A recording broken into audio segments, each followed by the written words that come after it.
think I ever doubted that we would be here where we are today, but it was a very long journey, and I knew to get here I'd have to put in a lot of work and have to prove, even though it wasn't our burden, that I'd have to prove to our jurors that what Mr. Ramos was doing was revenge and it wasn't mental health disorder. And I think the problem is that a lot of people hear this crime and think, he must have been crazy. He must be crazy to commit this kind of crime. But he was. It wasn't about saying strange things in a lawsuit. It wasn't about being odd or eccentric. It was about understanding and appreciating the criminality of his behavior and conforming his conduct. So we just pointed out to the jurors time and time again the ways that he did that, in ways big and small. Things as simple as going to the bank, going to the grocery store, getting his oil changed in his car. He was living his daily life every day. He was taking great care of his cat. He just had an agenda. And his agenda was, when it was the right time, he was going to attack the Capital Gazette. That he was patient.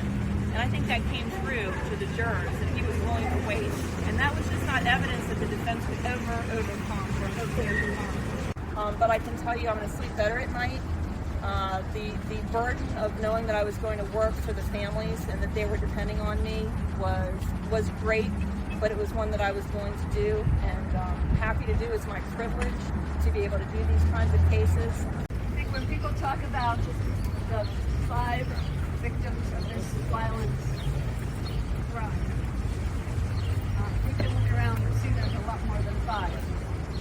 It ripples all over the county, the states, and the country.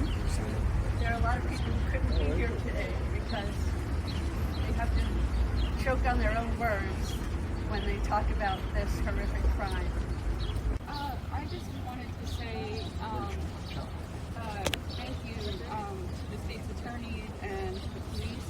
And one thing that I've noticed sort of in experiencing this trial over the last 2 to 3 weeks is the same thing I noticed right after the shooting, which is the strength of the community that is around us here and their willingness to support us.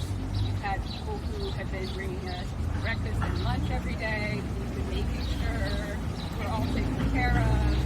And I'm just always very